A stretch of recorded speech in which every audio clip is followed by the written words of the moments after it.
आज तुझे नहीं छोड़ूंगी। तूने मुझसे हमेशा झूठ बोला, तुझे कुछ नहीं आता और तूने हमेशा अपनी बहन की मेहनत को अपना बताकर आराम तलबी की, और वो बेचारी दिन भर रसोई और बाकी कामों में लगी रही, ऊपर से मेरी डांट भी चुपचाप सुनती रही।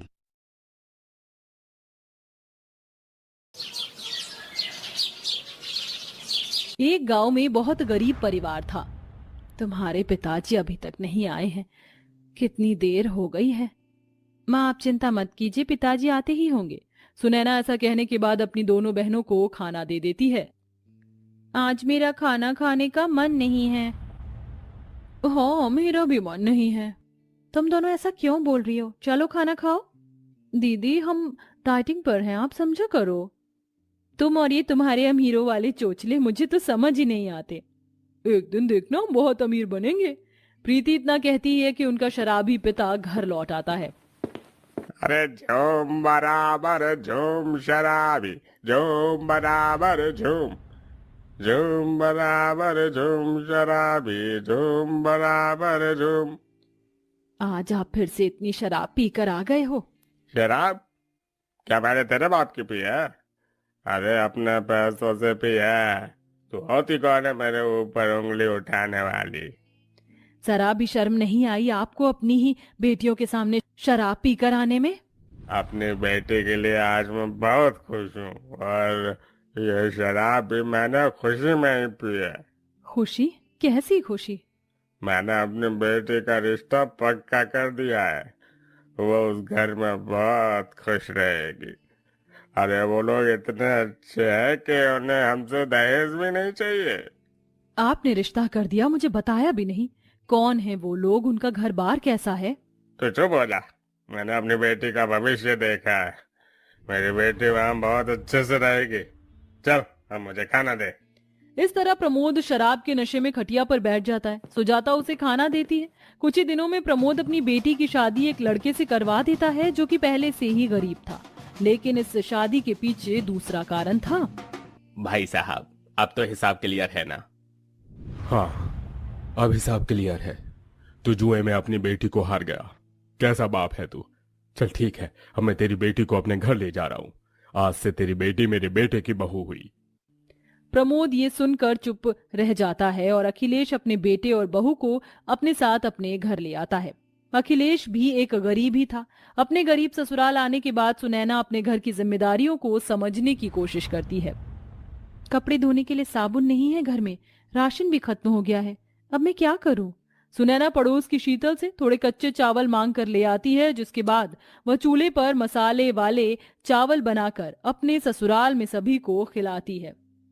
माफ करना बहू, तुम्हें हमारे साथ इतने बुरे दिन देखने पड़ रहे हैं। माँ जी, आप ये कैसी बातें कर रही हो? मैं इस घर की बहू हूँ और आप सभी की परेशानियों को समझना मेरी जिम्मेदारी है। एक तो मेरी तनख्वाह नहीं मिली है, ऊपर से सुनने में आया है कि बहुत जल्दी हमारा ऑफिस बंद होने वाला है। अगर ऐसा हो गया तो हमारे घर में तो भुखमरी आ जाएगी।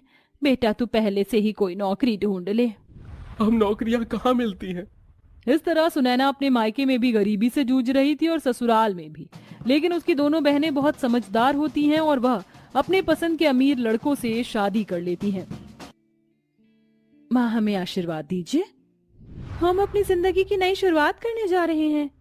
तुम दोनों ने ये बहुत अच्छा फैसला किया कि तुमने अपने पिता की मर्जी से शादी नहीं की, वरना तुम्हारे पिता तुम्हारी बहन की तरह ही तुम्हें भी धक्का दे देते। सुजाता ऐसा कहकर अपनी दोनों बेटियों को गले से लगा लेती है। तभी वहां प्रमोद नशे की हालत में आता है। दारू दारू, मेरी तो दारू ही खत्म हो गई। अरे कोई मुझे पैसे दे दो, मुझे दारू पीनी है। इतनी शराब पीकर कहाँ से आ रहे हो आप? दारू क्या मैंने तेरे बाप की पी है? तुझे कितनी बार कहा है कि मुझे दारू के लिए मत टोका कर, लेकिन तू मानती नहीं है। पिताजी, कम से कम आज के दिन तो शराब को हाथ ना लगाते। आज आपकी बेटियों की शादी है। तो जैसी उल्टा बेटियां किसी के काम ही नहीं आ सकती। तुमसे अच्छी तो मेरी सुनैना बेटी थी। कैसे बेशर्म बाप हो आप! आपको ऐसा नहीं करना चाहिए अपनी बेटियों के लिए। पिताजी ना तो कल सुधरे थे और ना ही आज सुधरेंगे माँ। अब हम अपने ससुराल के लिए विदा होते हैं। प्रीति ऐसा कहने के बाद अपने पति के साथ वहां से विदा हो जाती है और कीर्ति भी। दोनों अपने अमीर ससुराल में आकर अपनी जिंदगी की एक नई शुरुआत करती हैं, जहां उन्हें किसी भी चीज की कमी नहीं होती। काफी दिन हो गए हैं और हमने पार्टी भी नहीं की। एक काम करती हूँ, आज मैं अपने घर पर पार्टी ही रख लेती हूँ। प्लान तो अच्छा है तुम्हारा, अपनी बहन को भी बुला लेना। भला अपनी बहन को ना बुलाऊं? ऐसा कैसे हो सकता है? चलो फिर आज पार्टी करते हैं। प्रीति ऐसा बोलने के बाद अपनी बहन कीर्ति को अपने घर पार्टी के लिए इनवाइट करती है। कीर्ति अपने पति विशाल के साथ अपनी बहन प्रीति के घर आती है। साथ में कुछ दोस्त भी होते हैं। दोनों बहनें पार्टी में खूब एंजॉय करती हैं। मेरा कुछ पीने का मन कर रहा है, प्लीज कुछ मंगवा लो। रुको, मैं अभी वेटर को आवाज लगाती हूँ। हेलो वेटर, जरा इधर आना। कीर्ति जैसे ही वेटर को आवाज लगाकर अपने पास बुलाती है, वो और कोई नहीं बल्कि उनकी बड़ी बहन सुनैना का पति होता है।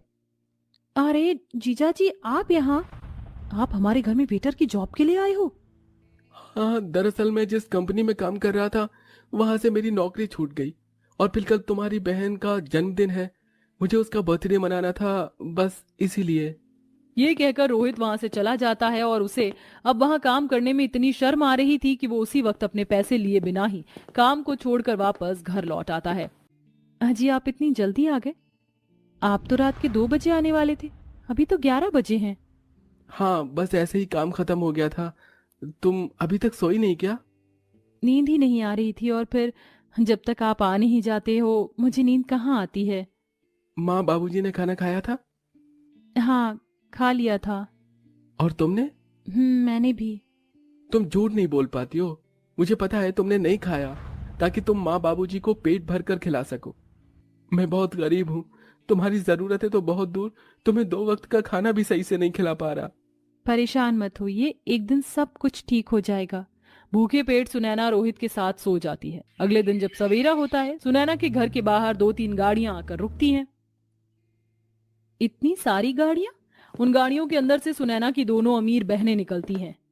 अरे ये क्या, प्रीति, कीर्ति, तुम दोनों क्या? तुम इतनी अमीर हो गई हो? तुम्हें देखकर मुझे बहुत खुशी हुई। आओ मेरे घर के अंदर आओ, तुम्हारा मेरे घर में स्वागत है। हैप्पी बर्थडे दीदी, जन्मदिन की आपको बहुत सारी शुभकामनाएं। बर्थडे? किसका बर्थडे? आपको आपका बर्थडे भी याद नहीं है? ये सब सुनने के बाद सावित्री को बहुत बुरा लगता है। इस घर की जिम्मेदारियों का भार इस बेचारी पर इतना पड़ा कि इसे कहाँ अपना बर्थडे याद होगा। आप परेशान मत होइए, आज हम दोनों बहनें अपनी बहन का बर्थडे मनाने के लिए ही यहाँ स्पेशल आई हैं। ये सुनकर सावित्री बहुत खुश होती है। बर्थडे मनाने में तो काफी खर्च हो जाएगा और मेरे पति के पास तो बिल्कुल भी पैसे नहीं हैं। अरे क्या जरूरत है मेरा बर्थडे मनाने की? मुझे बर्थडे नहीं मनाना। हम जानते हैं आप ऐसा क्यों बोल रही हो, लेकिन आप चिंता मत करो, आपका बर्थडे हम दोनों सेलिब्रेट करेंगे। हाँ हाँ हाँ जरूर, मैं तुम दोनों का साथ देने के लिए तैयार हूँ। आखिर मेरी बहू का बर्थडे जो है। इस तरह कीर्ति और प्रीति दोनों अपनी बड़ी बहन सुनैना का बर्थडे सेलिब्रेट करती हैं और उससे केक भी कटवाती हैं। भगवान ऐसी बहन हर किसी को दे, तुम दोनों बहुत अच्छी हो। भगवान आप जैसी बड़ी बहन हर किसी को दे। बचपन से लेकर अभी तक आपने हमारी सारी खुशियां पूरी की। माँ हमेशा हमारा बर्थडे मनाया करती थी, लेकिन आपका नहीं, क्योंकि आप खुद नहीं चाहती थी कि कभी उनके पैसे खर्च हों और फिर आज हम अच्छी जगह हैं और आप इस हालत में हो। वो तो कल जीजा जी हमें वेटर की हालत में मिले थे, तब हमें समझ आया कि आप किन परेशानियों से गुजर रही हो। ये सुनकर सुनैना मायूस हो जाती है। आज आपके जन्मदिन पर हम आपकी छोटी सी मदद करना चाहते हैं। प्रीति और कीर्ति दोनों ऐसा कहने के बाद सुनैना के हाथ में बहुत सारे पैसे रख देती हैं। इन पैसों से आप जीजा जी का कोई अच्छा सा काम शुरू करवा देना, फिर आपकी परेशानी धीरे धीरे खत्म हो जाएगी और उन्हें वेटर का काम भी नहीं करना पड़ेगा। लेकिन मैं ये पैसे नहीं ले सकती। हमारी तरफ से बर्थडे गिफ्ट समझकर ही ले लो दीदी, क्या हमारा इतना भी अधिकार नहीं? ये कहने के बाद सुनैना के पास अब कुछ कहने के लिए नहीं बचता। दोनों छोटी अमीर बहनें अपनी बहन का बर्थडे बहुत अच्छे से सेलिब्रेट करती हैं और इसी बहाने उसकी मदद भी करती हैं। जिसके बाद रोहित उन पैसों से अपने लिए एक खाने पीने का ठेला खोल लेता है, जिससे उसकी आमदनी अच्छी खासी चलने लगती है और वह नौकरी से ज्यादा पैसे कमा लेता है। इसी के चलते उनकी परेशानी धीरे धीरे खत्म हो जाती है और सुनैना अब अपने गरीब ससुराल में भी खुशी खुशी रहने लगती है। अरे सारा दिन क्या बस झाड़ू ही लगाती रहेगी मेरी खोपड़ी पर? एक तो गर्मी के मारे बुरा हाल है, ऊपर से करमजली ने पंखा भी बंद कर दिया। माँ जी बस हो ही गया, बस ये कूड़ा उठा लूं वरना पंखे की हवा से ये कचरा उड़ जाएगा। हाँ हाँ, मुझे मत सिखा, जल्दी से काम निपटा और पंखा चालू कर। उफ, कितनी गर्मी है। आय हाय हाय, एक तो बुढ़ापा और ऊपर से ये घुटनों का दर्द। मैंने झाड़ू लगा ली है माँ जी, लाइए आपके पैर दबा दूं। हाँ ठीक है, लेकिन पैर दबाने का बहाना बनाकर खाना बनाना मत भूल जाना। खाना बिल्कुल टाइम पर तैयार हो जाना चाहिए। जी जी माँ जी। चंदा को अपनी सास से इस तरह के ताने सुनने की आदत थी। चंदा की शादी राकेश से हुई थी, जो बिमला का बड़ा बेटा था।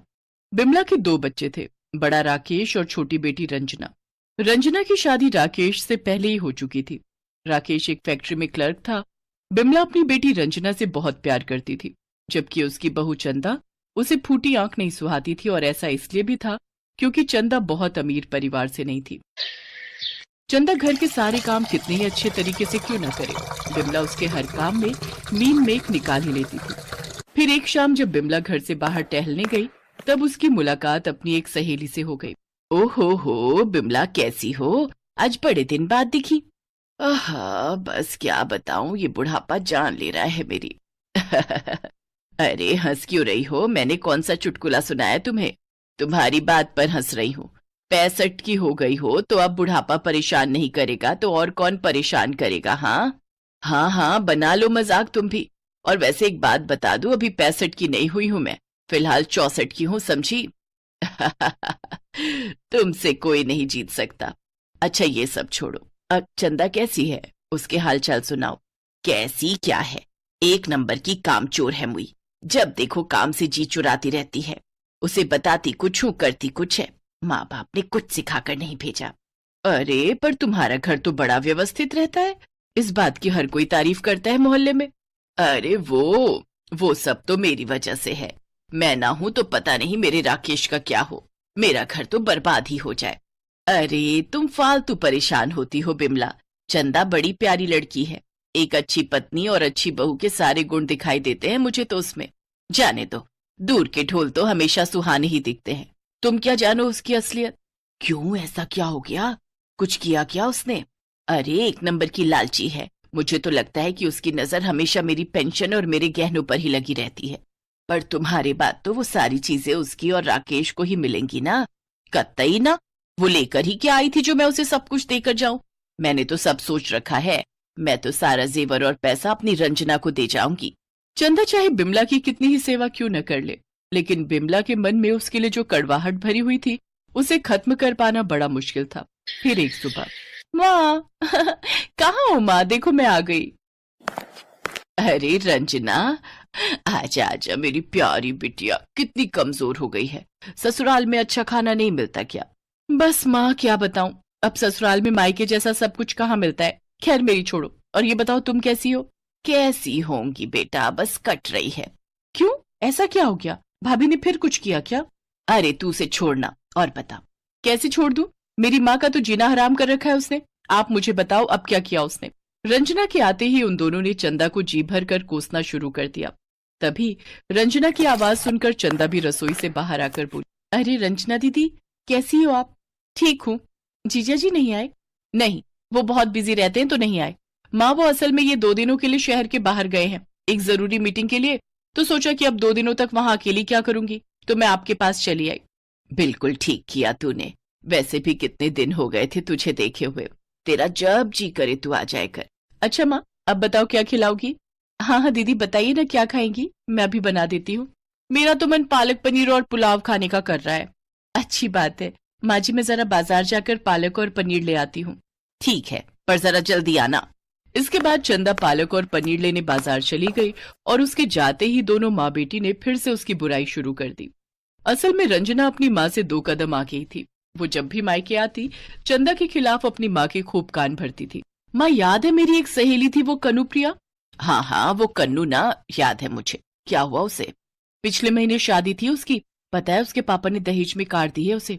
अच्छा, पर उसके पापा तो किसान थे ना? माँ देखो, देने की ना नियत होनी चाहिए। आदमी का मन है तो वो उधार लेके या कैसे भी करके अपनी बेटी की जरूरत का सामान तो दे ही सकता है। अब हर आदमी आपके समधी के जैसा कंजूस तो नहीं होता ना। चंदा ने बिमला की दुखती रग छेड़ दी थी। कार की बात सुनते ही बिमला और ज्यादा चिढ़ गई। उसने बड़े ही प्यार से रंजना के लिए उसकी पसंद का खाना बनाया, लेकिन ना तो रंजना और ना ही बिमला के मुंह से तारीफ का एक बोल निकला उसके लिए। इन 2 दिनों में चंदा के लिए घर का काम कुछ ज्यादा ही बढ़ गया। और फिर जब रंजना अपने ससुराल वापस जाने लगी तो बिमला ने उसके हाथ में अपने सोने के कुंडल रख दिए। ये ले, ये तू ले ले। मैं नहीं चाहती कि मेरे जाने के बाद मेरी चीजों को ये चंदा कब्जा ले। ओहो माँ, भाभी को मत देना, पर तब तक तो तुम पहनो ही ने। अरे ना ना, इस बुढ़ापे में अब ये शौक कहाँ रहे, इन्हें तू ही रख। और सुन, जरा जल्दी जल्दी आती रहा कर, धीरे धीरे मैं अपने सारे जेवर और पेंशन भी तेरे नाम कर जाऊंगी। अच्छा तो ठीक है माँ, मुझे फोन करना, मैं तुरंत आ जाऊंगी जब भी बुलाओगी। इसके बाद रंजना वहां से चली गई, पर ये सारी बातें किचन में खड़ी चंदा ने सुन ली। उसकी आंखों में आंसू आ गए। वो हमेशा एक अच्छी बहू बनने की पूरी कोशिश करती थी, लेकिन बिमला को खुश कर पाना शायद उसके लिए मुमकिन ही नहीं था। और फिर रही सही कसर रंजना आकर पूरी कर देती